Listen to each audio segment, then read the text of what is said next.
Mais dimanche, on va parler sur l'attitude. Face au prochain, l'attitude. Face à l'ennemi, l'attitude. Face à l'adversaire, pour l'équilibre familial. Vous devez savoir comment vous comporter. Ces trois dimensions-là ne disparaîtront jamais. Et j'ai envie de te dire, l'ennemi, l'adversaire sont des moteurs propulseurs de la destinée. Qui a été dans une belle voiture climatisée, en voyage. On est content, confortablement assis. Et puis, la voiture va vite. Et on arrive à destination, c'est ça, non? Mais est-ce que vous savez que pour que la voiture aille vite, il y a ce qu'on appelle la combustion. Sous ton siège, là, il y a ce qu'on appelle le pot d'échappement. Le pot d'échappement relie le moteur à l'arrière de la voiture. Et quand la voiture accélère et que le moteur carbure, en réalité, le moteur carbure, ça veut dire que ça brûle du carburant. Et quand ça brûle avec le feu, là, ça crée de l'énergie. Et cette énergie-là accentue l'accélération du véhicule. Donc en réalité, si tu accélères, c'est parce qu'il y a le feu. Ça veut dire qu'un homme qui n'a pas d'ennemi et d'adversaire n'a pas d'accélération. C'est le feu qu'il y a dans ta vie qui fait avancer ta vie. Et quand on est assis dans l'avion, il y a une zone de l'avion qui chauffe. Mais nous, là, on avance. Et pour aller plus haut, les hommes ont fabriqué une fusée. La fusée, là, ça ne chauffe pas. Ça, là, mais ça explose. Parce que ça doit aller plus loin que tous les avions.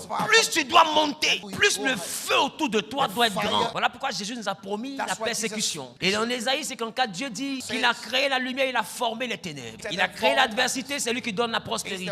Il dit, lui, l'Éternel, il fait toutes ces choses. Donc, les adversaires sont dans leur ministère. Il y a des gens que Dieu bénira sur la terre. Parce qu'ils ont été de bons adversaires dans ta vie. L'ouvrier mérite son salaire. Le feu du moteur d'une fusée n'est pas une bonne chose. Parce que c'est du feu. Mais on achète le moteur pour que ça produise le feu. Donc Dieu, il va rémunérer des gens parce qu'ils doivent envoyer le feu dans ta vie. Parce que ce feu-là, il est utile pour que ta vie monte. Et quand ta vie monte, à un moment donné, à une certaine altitude, ta vie se sépare du feu. Et la fusée part en orbite. Et le feu reste en bas. Ne vous inquiétez pas du feu. C'est pas fait pour vous tuer. C'est fait pour vous propulser. Et après, ça se détache de votre fusée. Et c'est vous qui marchez sur la lune. Mais il n'y a pas le feu sur la lune. Un homme sans adversaire n'a pas de destinée. Tu dois comprendre ça. Et tu dois l'intégrer. Tu dois l'accepter dans ta vie. Beaucoup de chrétiens se demandent pourquoi on ne m'aime pas. Parce que je m'en vais, je suis combattu. Tu as fini de monter. Tu n'as pas fini de monter. Laisse-les faire le travail. Ils te combattent pour que tu montes. S'il n'y a pas de combat, il n'y a pas d'ascension. Même pour que Jésus soit élevé, il a fallu que tout le monde se lève contre lui. Quand on ne se lève pas contre toi, c'est que tu n'as pas de gloire dans ta vie. C'est pourquoi vous devez comprendre.